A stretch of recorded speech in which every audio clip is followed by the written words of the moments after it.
Thank you, everybody, for coming back to the channel where we talk about VA disability, veterans, dedicated VA employees, everybody watching. I greatly appreciate you. Let's get some more education in here and talk about this VA disability. Today's topic is going to be what is an independent medical opinion. As always, I'm attorney Matthew Lang, a VA-accredited attorney, years of experience within the VA disability realm, both inside the VA and outside. So what is an independent medical opinion? Well, let's see if we can build a little foundation to how we get to it, and then let's talk about it. So for anybody who doesn't know, and then for those who do know, here's a little refresher. A VA is going to require 3 elements underneath the law. This is the very basic of it all. 3 elements underneath the law in order to grant service connection. One of those elements is going to be an in-service occurrence or event. Another one of those elements is going to be a showing of a current diagnosis. And that last element is going to be the link or the nexus between the current diagnosis and the in-service occurrence or event. And that's where the medical opinion piece really comes in. It helps provide that link. Now, many times, veterans, you're going to find a VA examination will be scheduled for you, or a medical opinion as well is going to be attached to that, whether you see that part or not show up in your VA.gov page or e-benefits page there. But it's usually in the background along with your VA exam, where the VA examiners are going to be given a request to answer a opinion question and a series of your documents from your claim file to review in making that opinion. Now, we could really go into a whole topic of all the errors that have occurred in these medical opinions over the years. But again, I'm not here to beat up VA or make this a negative session by any means. So we're going to ignore that part. And we're going to talk about now what that independent medical opinion is. Now that we have that foundation built of VA examination and opinion in there, and where that element comes from that these opinions typically play on, let's talk about the independent medical one. So in short, an independent medical opinion, or also known as an IMO, is a detailed written report by a qualified medical physician. So it's really the idea that it's the same thing as a VA medical opinion. The real difference is that an independent medical opinion is not written by a VA employee. Veterans, this could be your primary care physician outside of the VA. This could be any physician really outside the VA who's qualified to write such an opinion for whatever condition it may be. So the medical opinion here, this independent medical opinion, is ultimately going to serve as an additional piece of evidence. It's that evidence that's going to help with that third element, really, that nexus or link element in your claim. And this is very helpful, especially when the VA may have denied your claims veterans due to a lack of that evidence. We may see that the VA examiner provided an unfavorable opinion, and in doing so, we've created this lack of evidence for this element. Maybe that unfavorable opinion wasn't adequate at all in the VA, but for VA legal purposes here in the VA disability realm, but it was still used. So an independent medical opinion can really come in to help support that missing evidence and handle that inadequacy of that VA examiner. So it can also be something as simple as fulfilling and clarifying gaps in your records, your service records, your medical evidence there, veterans. We know that just not everybody goes out and sees a doctor every day. And especially among, I would say, the veteran world, including myself, seeing a doctor is not usually the first thing in my mind. It's probably drink water, take some ibuprofen, suck it up, and drive on. So there's going to be gaps in your records, and perhaps these medical opinions, based upon the qualified experience of these professionals who write it, will be able to take the medical literature and what they do have from your records and explain and clarify these gaps and lead into that medical opinion, whether it be positive or negative. Now, typically, you want an independent medical opinion to be positive, so you don't want somebody writing a negative one for you and then submitting that to your claim, because it's not going to help you. So keep in mind, not every examiner is equal. Some will be able to do it, some won't be able to, based upon their different knowledge bases. So we've kind of talked a little bit about it now. So how does an IMO really strengthen your claim, veterans? Well, it can be a game changer in several ways, actually. And that first one, again, as we mentioned, it provides a nexus statement. It provides that pieces of evidence that's missing from perhaps your claim and that's causing the denial. And it may just be the only piece that's causing that denial. Keep in mind, VA is supposed to put down favorable findings in your rating decisions, and you may look at that and go, well, I got the diagnosis, I've got the in-service event as my favorable finding, why am I not service connected? Well, the nexus is missing, the nexus. So it is possible to have 2 out of 3 elements and still not be service connected. And typically, it's this nexus piece. So this IMO can be a very critical component of your VA claim when it comes to providing you service connection, because it could be the only thing holding you up, and this IMO could completely provide a clear medical explanation that isn't in your file already, veterans, in order to link that condition, well, whatever your condition is, to your service. So say, for example, you're claiming PTSD. The IMO can explain how specific events during your service triggered your condition. It can explain the gap usually that's in the evidence of why you haven't sought treatment, or the delayed response to the PTSD, or the idea that it was really there the whole time, but it just wasn't really as noticeable as it is today. And it just continued to progressively get worse over the years because, well, maybe treatment wasn't sought when it should have been sought early on. But the IMO can do that. It can provide that nexus statement. It can meet that element for you. Again, it's addressing the gaps in the evidence. As I just mentioned, it's the idea that we don't always go see a doctor. Sometimes there's just these empty spaces in the medical records, and especially when we go back to the PTSD example, it's not something that we're going to go thinking we have. I think, in my experience, veterans, a lot of veterans that I know and others I speak to, they may have PTSD, but they don't want to admit to it. Maybe there's some negative feelings around having it, maybe a negative stimulus or stimuli to being diagnosed as such, whatever it may be. We as veterans don't always seek medical help, is the point.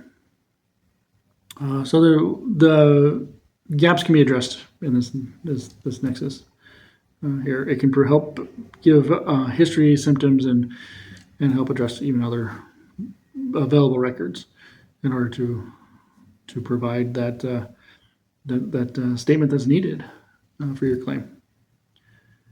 And again, as we mentioned, there's definitely a lot of errors that have occurred over the years, and it's been usually in the top, I would say, 10, maybe even 5, and a lot of times it's the number 1 error in the VA, and it's those medical opinions from the VA examiners.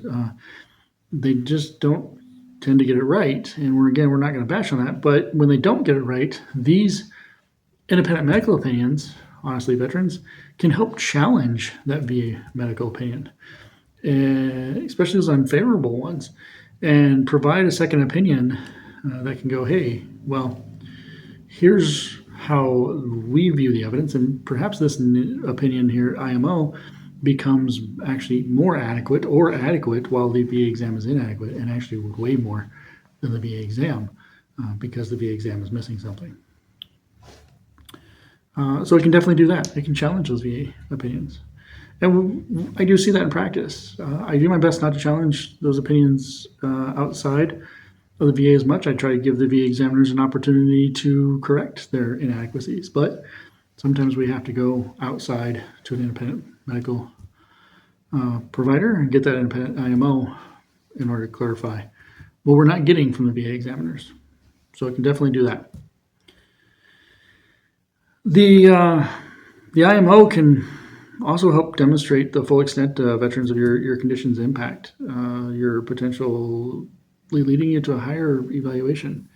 These examiners are not really limited to just providing a straight up opinion as to if there's a link between your service-connected condition and your current diagnosis, or if it's a secondary issue, if it's due to your service-connected condition and your current diagnosis. They can definitely go into more detail and talk about the symptoms that you have. They can definitely list all those out and show the severity of those symptoms, which ultimately can provide more information on the evaluation when it comes to an increase. So these IMOs can really help in more ways than one, but for sure, the nexus piece is the big one. So what's going to make this IMO strong, veterans? Well,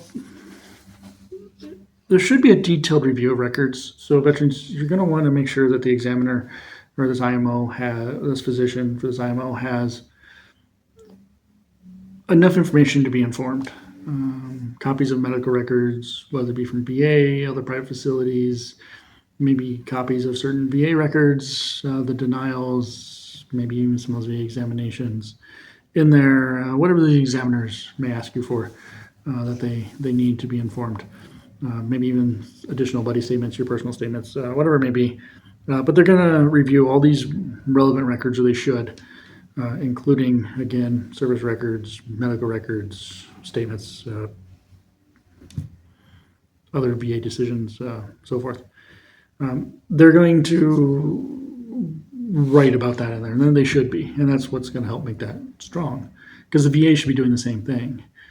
Unfortunately, we don't always, again, see that on the VA side, where it's all really, really talked about and detailed out correctly, or at all, to make that decision stronger. So an IMO typically will be stronger because it will talk about all this evidence. Clear nexus statement. To make the IMO strong, it needs to have a clear statement to whether your condition, veterans, is more likely than not connected to your service connection, connected to your service, or your service connected condition if it's secondary. It needs to be a very clear statement there. It's got to have a very thorough medical rationale, just as the VA one should also have. But a good IMO doesn't just state conclusions. The law doesn't want just conclusions. The law wants a very detailed medical rationale that explains medical reasoning behind the opinion, using evidence and accepted medical principles and medical journals and so forth for support. The IMO can also be strong through the aligning with VA regulations and standards, and ensuring that the VA can use it as credible evidence. So as long as it speaks to all the things that the law needs, that can be a really strong IMO.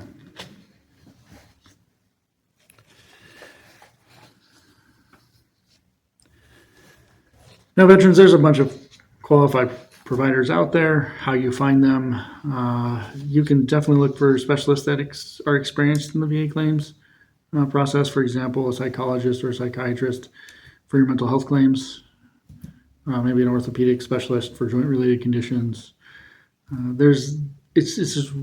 Could be anybody who's qualified in that field, who has the knowledge to do so. VA will typically use even nurse practitioners. Veterans, I recommend, not that nurse practitioners aren't great and aren't educated, but I would recommend seeking out doctors for your independent medical opinions, just to have that additional layer of education and knowledge and specialty when it comes to reports. You've got to ensure that the provider is willing to do the review of records. Veterans, if they're not, they're probably not going to be a qualified provider. They're not going to be likely good for your independent medical opinion if they're not going to provide a comprehensive report based upon a detailed review of your records. You want to try to find providers, veterans who avoid offering cookie cutter reports. There's a lot of them out there, unfortunately. The VA, of course, can reject a report that doesn't appear to be specific to your case. And we don't want, we see it even in VA exams, we don't want to be talking about generalities of a condition. This is about you, veterans. This is your claim. These are the facts of your claim. This is what it should be talking about. So when you actually do find a qualified provider, keep a few of those things in mind, veterans. There's definitely probably a longer list I could go through, but you have go talk with buddies, see who they've used, other service members. I would recommend. Many of us attorneys out here will likely have a few professionals that we may be able to turn to and have them do a review and tell us yay or nay. If they can't, they can't. If they can, they can. That's awesome. Search the internet, but be careful. We don't want to hit those claim sharks, people out there who are going to take advantage of your whole situation again, give you a cookie cutter report, and not provide comprehensive report at that. So keep in mind different ways of finding a qualified provider. I might even personally tell you to go start with your primary care physician and see. They've got the most knowledge about you. They may be a good spot to start. Veterans spouse, keep in mind an IMO is going to have some cost to it. Just as the VA examiners get paid to do their job, independent medical opinion providers are going to want to be paid to do their job as well. The difference being the government pays the bill for the VA providers, but not the independent ones typically, unless they're contracted, but to the VA. So veterans, when you go out your own, understand you're going to have to pay for that time out of your pocket. It can be costly, yes, and it's unfortunate that it can be, but it's also unfortunate that you may have to go seek independent medical opinion when the VA gets it wrong. But think about it this way. Even though it can be expensive, it can be hundreds of dollars to several thousands of dollars, but it is an investment in your claim. It is still something that can help get you that service connection, that can help you with a higher rating overall. So it's an investment. Remember, it can be an investment in your claim.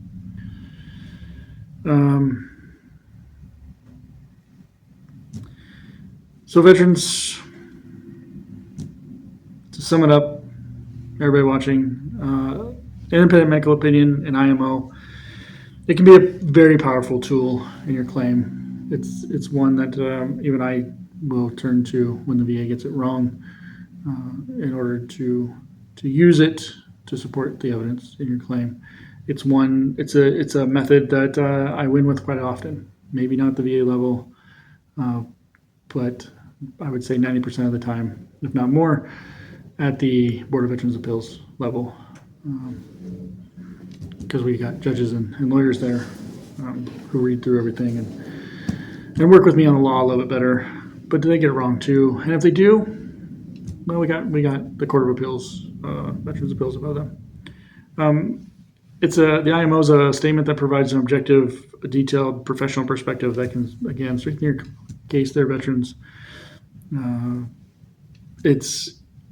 If you're considering getting an IMO and need guidance, or if you have questions about your VA claim, feel free to reach out to even my office here.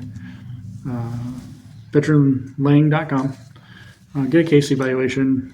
We'll discuss whether we think that's the route that you need to go. Maybe it's not. Maybe we can get the VA examiner to do an adequate exam and you don't have to pay out of pocket. Maybe we can't. Maybe that's what you need to help support your claim, and that might be the last hurdle to get you through. We are running a couple options for veterans for your VA claims representation if we decide it's something we can do for you, whether it be a contingency fee or a very affordable flat fee in the process. But do know, if you do have questions, we're here. Feel free to reach out. We'll see what we can do to represent you in your claim, if possible. All right, everybody. That's really IMO in short. It's really just that medical opinion. It's a very detailed report. It's very very, very detailed. It's supposed to be. It's supposed to include a lot of medical literature, connections, and practices, and it's supposed to review all the relevant evidence, put everything together, help fill in the gaps, help answer that ultimate question: is it related to your service, or is it not, veterans? Please, everybody, don't forget the like, the subscribe, the sharing. As always, I appreciate those who have already done so as we build a platform to make things easier and the process easier for VA disability between veterans, VA, and the representatives. Thank you.